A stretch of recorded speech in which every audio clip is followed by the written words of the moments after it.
trabajando en coaching y en fortalecimiento de equipo, nos pasó mucho que hartos jefes, gerentes, al principio se incomodaban y se molestaban con esto de que la vida privada de las personas un poco aparecía o interrumpía el trabajo. Pero, ¿dónde los iban a meter? ¿Dónde iban a meter al resto?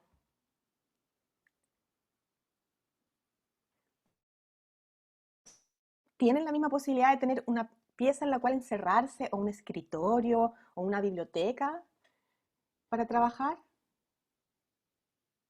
No, po.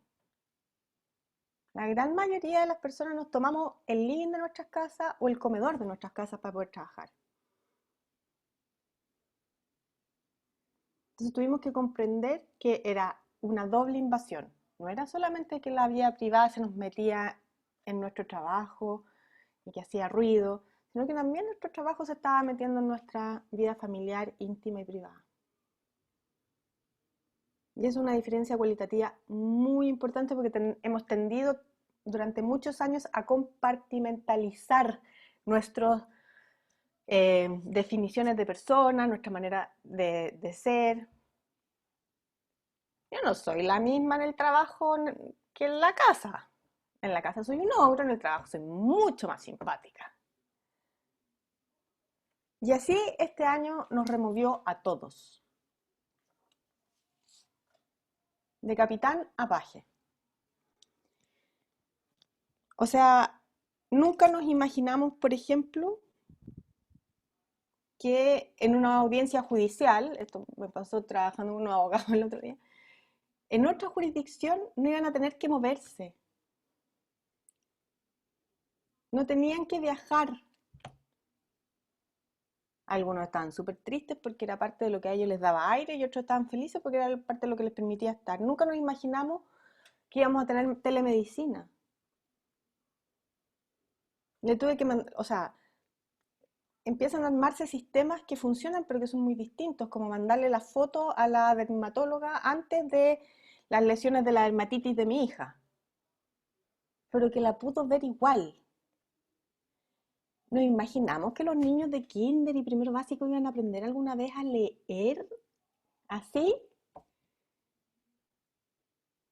que los niños de jardín infantil iban a poder desarrollar alguna actividad de aprendizaje telemáticamente cuando asumimos que es una relación muy concreta y muy de la práctica individual, cara uno a uno.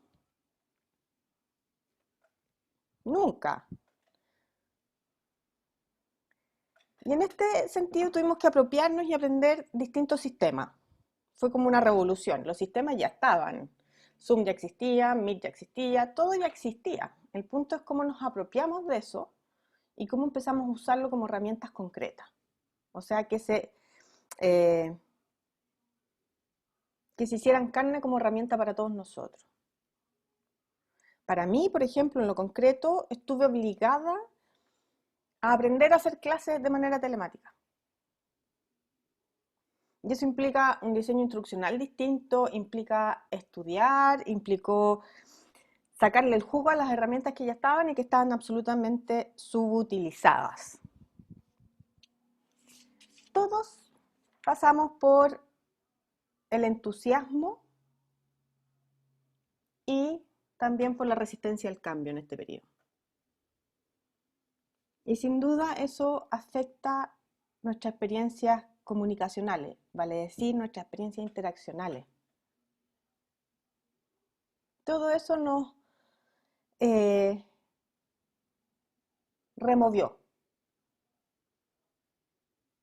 Muchos se preguntaban, ay, ¿cómo voy a saber si trabajan o no? Y me pasó así estar con jefaturas intermedias e incluso con un gerente que decidió que mandaba una planilla, por ejemplo, con el horario. La gente tenía que llenar al final del día, hora por hora, qué es lo que habían hecho durante el día. ¿Qué comunica eso? Una profunda desconfianza. O sea, eso puede ser leído por otros como una profunda desconfianza. Por él era leído como una manera de tener datos, información para hacer una mejor planificación, pero nunca se entendió así. Entonces nos vimos enfrentados a todo este tipo de situaciones que empezaron a ser como baches comunicacionales, baches interaccionales. A pesar de eso, aprendimos. Aprendimos a escuchar, de alguna manera aprendimos a confiar, muchos, no todos. Aprendimos también a ser directos. ¿No les ha pasado que mucha gente les dice, bueno, ahora las reuniones son flash, po? Estamos ahí en Meet, nadie puede empezar a divagar? Aprendimos mucho. Y eso es súper importante porque eso nos lleva a preguntarnos ahora en el 2021, ¿qué es lo que podemos esperar? Sin duda, el 2021, de todas maneras, tiene incertidumbre por delante. No sabemos cómo vamos a volver al trabajo. ¿Por qué? Porque no sabemos cómo va a ser el proceso de vacunación, no sabemos cómo se van a extender las medidas. No depende solo de nosotros. Pero entonces podemos prever de alguna manera, por cómo se han ido dando las cosas, y por lo que he podido averiguar y revisar, que al igual que en otros países vamos a seguir en una modalidad de telemática mediatizada por la tecnología o más o menos híbrida.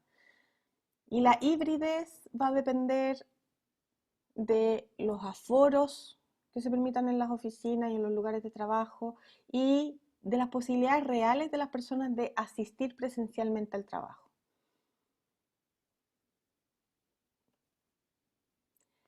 ¿Qué es lo que nos pasa frente a esta situación? Y a lo que yo los quiero invitar es a reconocer primero que hay capacidades que se instalaron el año pasado. Insisto, aprendimos. Lo que pasa es que, como dijo Fe, no necesariamente somos conscientes de lo que aprendimos. Porque frente a una crisis, porque vivimos una crisis, un movimiento telúrico, se movió el piso todo el año,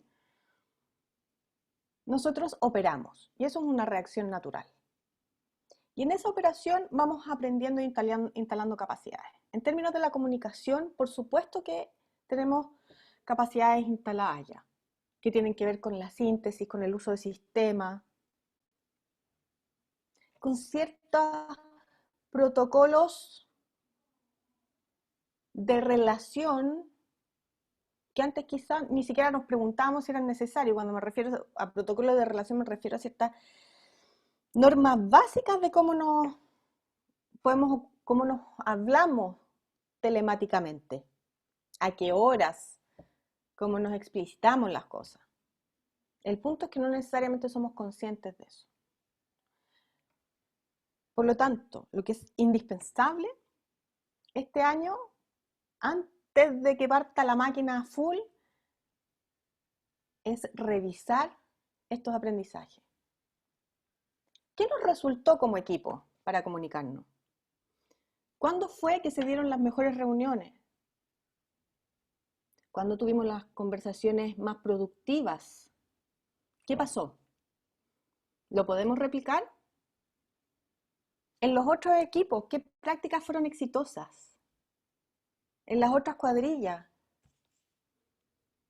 en los trabajos más operativos también, ¿cómo nosotros logramos, con distancia, sin vernos las caras, con la mascarilla, cómo logramos entendernos? Y eso es importante sistematizarlo. Es importante desde el punto de vista práctico y de la gestión, porque uno no tiene por qué seguir eternamente en el ensayo y error y puede ocupar las buenas prácticas que ya adquirió. Y también es bueno desde el punto de vista del fortalecimiento del equipo, porque implica el reconocimiento de los esfuerzos conjuntos. Y también, ¿cuáles fueron nuestros principales desaciertos? ¿Dónde perdimos la brújula? Yo como jefe, ¿cuándo la embarré? ¿Cuándo no supe leer la situación? ¿Qué es lo que no vi? ¿Con qué no estaba conectado? Este proceso de sistematización es importantísimo para una buena gestión de la comunicación.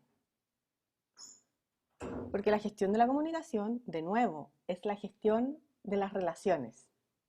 Insisto, la comunicación es un fenómeno netamente interaccional. Por lo tanto, cuando nos preguntamos, y cuando me preguntan, ¿cómo gestiono la comunicación? Mi pregunta es, ¿cómo quieres que sean las relaciones? ¿Cómo quieres que sea tu equipo? Y ahí podemos partir preguntándonos por cómo opero en términos comunicacionales. Ahora, respecto de lo híbrido, ese posible escenario nuevo,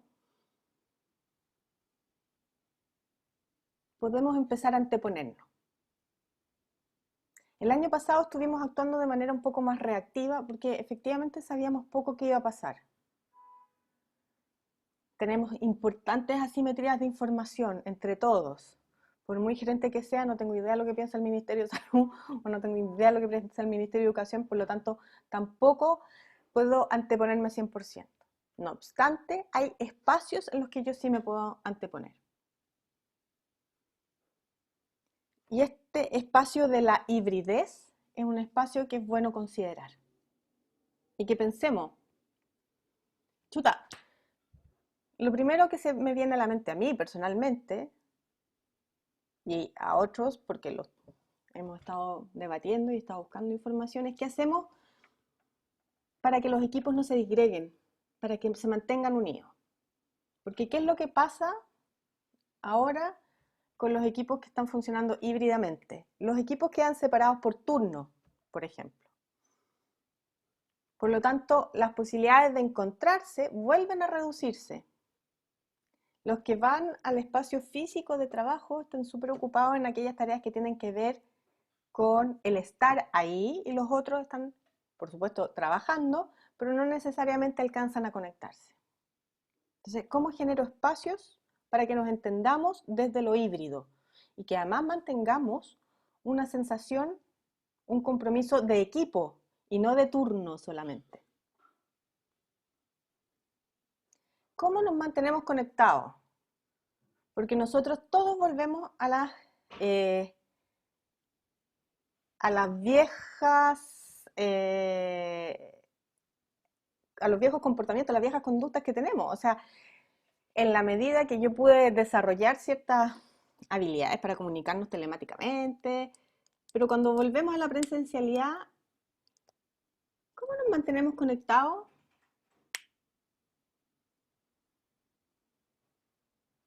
¿Cómo mantenemos nuestra, nuestro alineamiento? Les voy a contar mi experiencia. Y mi experiencia fue en el ámbito docente haciendo clases híbridas. En un principio me dijeron, vienen las clases híbridas, yo estaba feliz porque dije, bueno, el fin de nuevo el contacto con los alumnos, con los estudiantes. Después, en la misma clase, fue una experiencia tremendamente difícil. ¿Por qué? Porque tenía un grupo importante en número en la clase y un grupo importante en número online. Y por mucho que yo trate de mantener la atención de quienes están en línea mientras estamos participando, se da una dinámica presencial en que las que están en línea quedan excluidos. Y además se les genera mucho ruido. Ustedes han visto que cuando uno está en una sala de clase, ¿quién se guarda la opinión y se queda callado? Nadie. O sea, la mayoría empiezan igual a hablar, a susurrar entre ellos. Entonces, para la segunda vez, requirió un esfuerzo de diseño instruccional muy grande, con todo sentido. ¿Y por qué les estoy contando esto? Se los estoy contando porque así mismo, si van a estar en un sistema híbrido, el cómo se relacionen, la estructura de las reuniones, la estructura de la comunicación, tiene que ser pensada. Pensada considerando las necesidades de cada uno de los grupos que van a estar ahí, de cada una de las personas que van a participar. Por ejemplo, no es lo mismo estar presencialmente en un evento o una reunión o un encuentro de trabajo largo de más de 40 minutos que en la pantalla. Se viven de manera distinta y eso está bien estudiado, o sea, no es no es solo, o sea, es una sensación subjetiva, pero que es compartida. Entonces, ¿cómo acomodo yo esto de que en realidad necesitamos ponernos a trabajar, pero chuta, nosotros que estamos acá igual podemos pasar 1 hora y media sin que nos demos ni cuenta? Pero los que están en la pantalla, ¿pueden? ¿Aguantan? ¿Los pierdo? Y otro gran desafío tiene que ver con que nosotros fundamentamos gran parte de nuestra interpretación de la comunicación en las claves no verbales, específicamente en las expresiones faciales. Y con mascarilla lo que hemos visto, porque supongo que todos respetan el uso de la mascarilla, lo que hemos visto es que se da un poquito una desesperación, lo que hemos podido averiguar. La gente se desespera porque no tengo idea, solamente le veo los ojos. No sé si me está haciendo así, si está contento, si está sacándome la lengua. Y efectivamente empieza a darse nuevamente esa suspicacia. Y la suspicacia lo que nos genera es distancia. Por lo tanto, las palabras cobran gran relevancia. Cuando nosotros no tenemos otros elementos de juicio para interpretar la comunicación, el qué decimos y cómo lo decimos tiene que ser súper claro.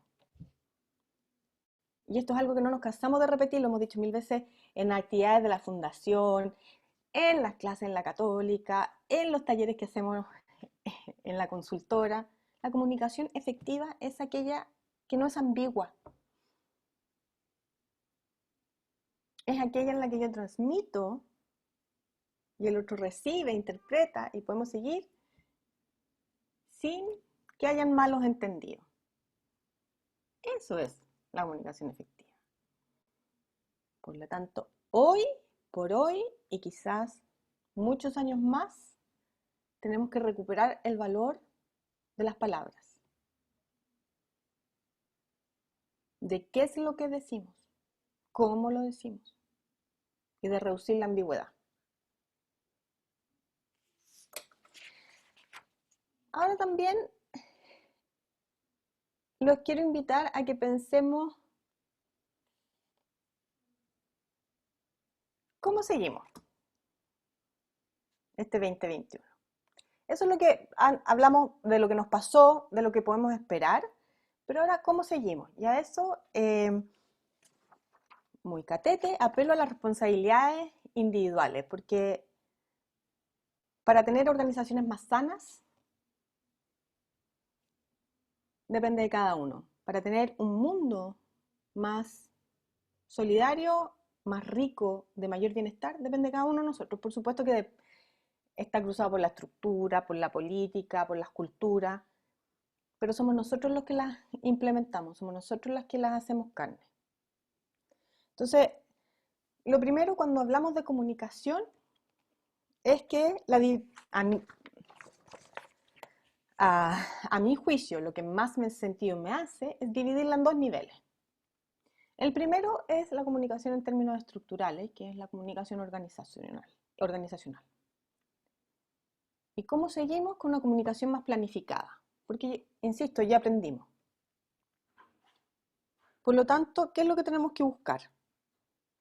Tenemos que buscar una comunicación que sea inequívoca, no ambigua, evitando los malos entendidos, insisto, con el uso adecuado del lenguaje y utilizando herramientas de repetición. Y las herramientas de repetición es utilizar los canales y los medios de distinta manera para transmitir el mismo mensaje, pero de distinta forma. No saturar un canal. Otro elemento que esperaría ver ya este año es tener objetivos claros en la comunicación. ¿Qué es lo que yo quiero lograr como equipo? ¿Qué quiero, por lo tanto, que pase como equipo? Y, por lo tanto, ¿qué quiero comunicar? ¿Qué quiero que se entienda? ¿Hacia dónde vamos? Es a partir de esta definición de objetivo que nosotros podemos hacer un uso adecuado de los recursos comunicacionales que tenemos y de los medios. De otra manera, lo único que hacemos es mensajear, pero no activar a los equipos. Y yo sé que esto les suena como de perogrullo, porque es como cualquier planificación. Y sí, es como cualquier planificación. La comunicación estratégica requiere de objetivos claros para poder accionarla. Y también, algo que todos tendemos a olvidar, es que la comunicación es multidireccional. Por lo tanto, yo tengo que poder proveer canales para recoger información. El primer canal soy yo mismo. Soy yo mismo supervisor, soy yo mismo jefe, soy yo mismo gerente, soy yo mismo líder sindical. Soy el primer recurso, medio, canal para recoger información. Pero la comunicación no es solo transmitir información. Y no menor es conocer a las personas. Y cuando digo conocer a las personas, tiene que ver con que para que la comunicación sea efectiva, el trabajo en equipo sea colaborativo, yo tengo que saber quiénes son mi equipo, quiénes son mi grupo humano. Desde las características sociodemográficas hasta las características de estilos de pensamiento, porque eso permite que yo adapte mis formas de comunicación. Alguien que es más procedimental, que le gusta el orden, no saco nada con darle la conclusión general. Porque lo hago sufrir, porque decir, ay, chuta, ya, pero ¿cuáles eran los pasos? Es como lo deductivo versus lo inductivo. Y ahí yo insisto, quienes son líderes de cualquier naturaleza tienen una responsabilidad superior de adaptarse. Entonces es muy importante mapear a los equipos. ¿Quiénes son? ¿Qué necesitan? ¿Qué responsabilidades están teniendo fuera del trabajo también? Eso en términos más estructurales. Después tenemos otro nivel, que tiene que ver con el nivel del liderazgo, la comunicación y el liderazgo. Y si hay algo que para mí es muy significativo, es que cuando reviso las tendencias 2021 en comunicación o qué es lo que necesitamos en comunicación 2021, qué hemos aprendido en la comunicación, tengo que ser muy honesta. Nada es nuevo. Nada de lo que nos han dicho es nuevo. Pasa que parece que nunca lo pusimos en práctica. Porque, ¿qué es lo que nos dicen? Algo que el Center for Creative Leadership lo viene diciendo hace 20 años. La comunicación tiene que ser contingente y contextual.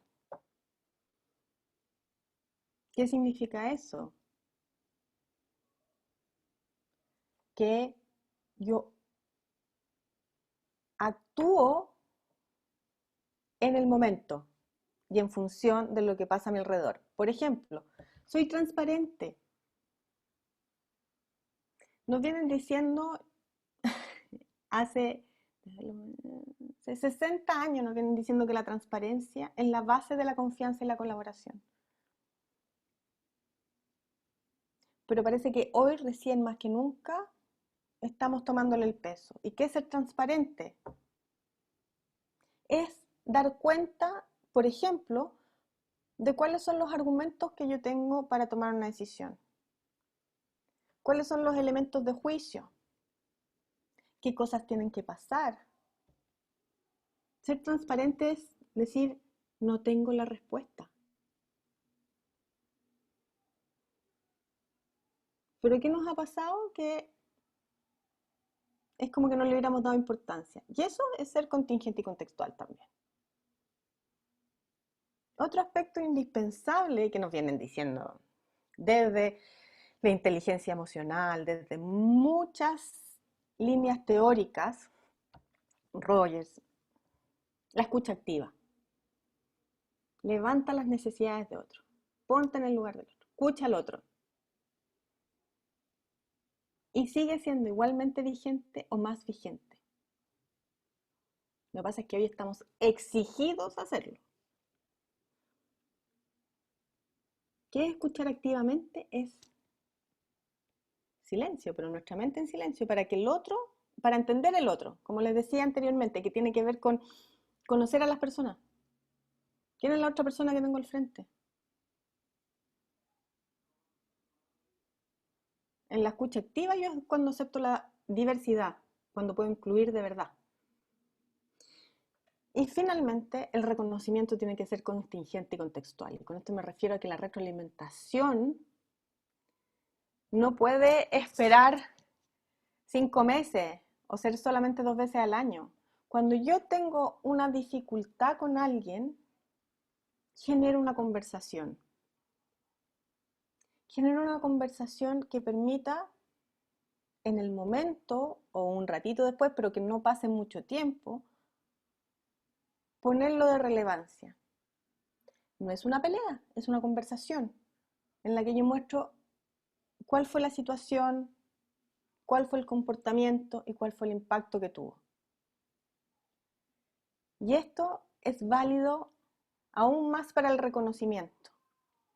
Porque en tiempos de incertidumbre, en tiempos en los que estamos actuando muy en el ensayo y error, todos necesitamos el reconocimiento para validar buenas prácticas y para no tener desesperanza prendida frente a la crisis, para no perder esa sensación, más bien para que no nos sobrecoja la sensación de descontrol.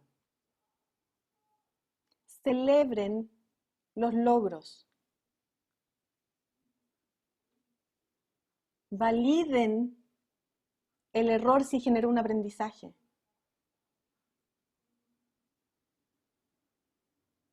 No lo dejen pasar como una oportunidad para todos. Reconocimiento. Es parte de la labor del líder en comunicación.